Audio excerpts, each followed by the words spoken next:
Hi friends, എല്ലാവർക്കും നമസ്കാരം.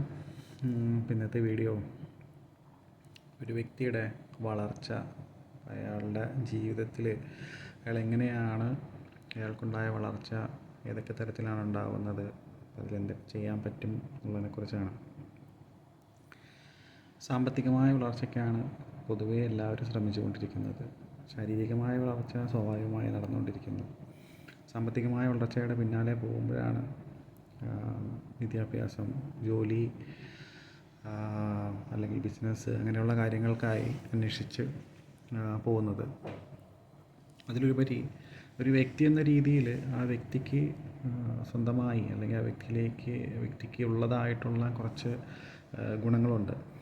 അത് തിരിച്ചറിയാതെ ആ കാര്യങ്ങളിൽ വളർച്ചയൊന്നും ഉണ്ടാകാതെ, മാറ്റങ്ങളൊന്നും ഉണ്ടാകാതെ നമ്മൾ മറ്റു കാര്യങ്ങളിൽ മാത്രം ജനിച്ചു, 1 വയസ്സായി, 2 വയസ്സായി, 3 വയസ്സായി, അങ്ങനെ 20, 10, 30, 40 മരണം വരെ അങ്ങനെ പോകുന്നു. കുറേ കാര്യങ്ങൾ സ്കൂളിലും കോളേജിലുമൊക്കെ പോയി പഠിക്കുന്നു. അത് കഴിഞ്ഞ് എവിടെയെങ്കിലും ജോലിക്ക് പോകുന്നു, ജോലി ചെയ്യുന്നു, ശമ്പളം കിട്ടുന്നു, വരുമാനം ഉണ്ടാകുന്നു. അല്ലെങ്കിൽ എന്തെങ്കിലും ബിസിനസ് ചെയ്യുന്നു, അതിനകത്ത് നിന്ന് വരുമാനം ഉണ്ടാകുന്നു. ചില ആൾക്കാരൊന്നും ചെയ്യാതെ തന്നെ എന്തെങ്കിലും വഴിയിൽ അല്ലെങ്കിൽ ഫാമിലിയുമായിട്ട് കാശുള്ളത് കാരണം അങ്ങനെ അവർക്ക് അവരുടെ കാര്യങ്ങൾക്കായി കിട്ടുന്നു. ഇതൊന്നും അല്ലാതെ ഈ ലോകത്ത് ആ വ്യക്തി നിലനിന്നിരുന്നു, അല്ലെങ്കിൽ ആ വ്യക്തിക്ക് എന്താണ് ഒരു ഇതുണ്ടായിരുന്നത് എന്ന് തെളിയിക്കാൻ പറ്റുന്ന, അല്ലെങ്കിൽ ഉറപ്പാക്കാൻ പറ്റുന്ന, നാളേക്ക് ഉള്ള ആൾക്കാർക്കും തിരിച്ചറിയാൻ പറ്റുന്ന രീതിയിൽ എന്താണ് ചെയ്തത്, അല്ലെങ്കിൽ എന്ത് മാറ്റമാണ്, എന്ത് വളർച്ചയാണ്, എന്ത് പുരോഗതിയാണ് ഉണ്ടായത് എന്ന് ആരും ശ്രദ്ധിക്കുന്നില്ല. അപ്പോൾ അതിന് ചെയ്യേണ്ട ഒരു കാര്യമെന്ന് പറഞ്ഞു കഴിഞ്ഞാൽ ഒരുപാട് കാര്യങ്ങൾ നമുക്ക് ചെയ്യാൻ പറ്റും. ചില ആൾക്കാർക്ക് അതിൽ എക്സ്പേർട്ടായിരിക്കും. ഉദാഹരണം, എഴുതുക, അല്ലെങ്കിൽ പടം വരയ്ക്കുക, അല്ലെങ്കിൽ എന്തെങ്കിലും സാധനങ്ങൾ ഉണ്ടാക്കുക, അല്ലെങ്കിൽ പാട്ട് പാടുക, കഥ പറയുക, അങ്ങനെയുള്ള എന്തോ ആയിക്കോട്ടെ. എന്തോ ഒരു പ്രത്യേകത എല്ലാ മനുഷ്യനിലും ഉണ്ടാവും. ആ പ്രത്യേകത എന്താണെന്ന് നിങ്ങൾ കണ്ടുപിടിക്കാൻ ശ്രമിക്കുക. പല പല കാര്യങ്ങൾ ചെയ്ത് നോക്കുക. സമയം കിട്ടുന്ന സമയത്ത് ഒരല്പസമയം നിങ്ങളുടെ ജീവിതത്തിൽ നിന്ന് ഇതിനേക്കായി മാത്രം മാറ്റി വയ്ക്കുക. അതിനുശേഷം നിങ്ങൾ ഇത് കണ്ടുപിടിക്കാൻ ശ്രമിക്കുക. അപ്പോൾ നിങ്ങൾക്ക് കൃത്യമായി മനസ്സിലാവും എന്താണ് നിങ്ങളുടെ യഥാർത്ഥത്തിലുള്ള കഴിവ് എന്നുള്ളത്.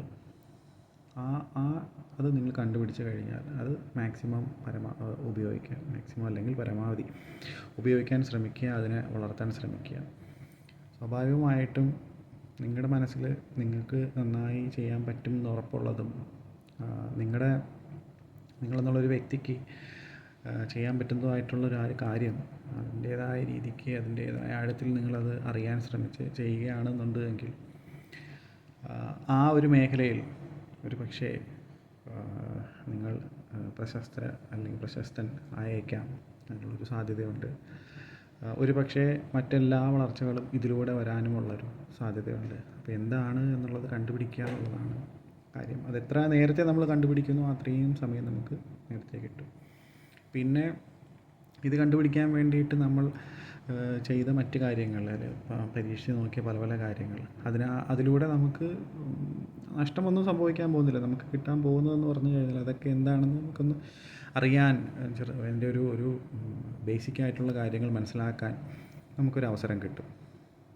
നമ്മുടെ ഉള്ളിലുള്ള എന്താണോ, നമുക്കെന്താണോ നമ്മൾ എക്സ്പേർട്ടായിട്ടുള്ളത്, നമ്മൾ തിരിച്ചറിയാതിരിക്കുന്നത്, അതിനെ നമ്മൾ തിരിച്ചറിഞ്ഞ് അത് നന്നായി ചെയ്യാൻ ശ്രമിച്ച് അതിൽ നമുക്ക് സംതൃപ്തിയും ഒരു സമാധാനവും നേടിയെടുത്ത് കഴിയുമ്പോഴേക്കും ബാക്കി എല്ലാ രീതിയിലുള്ള കാര്യങ്ങളും നമ്മളിലേക്ക് വന്നു ചേരും.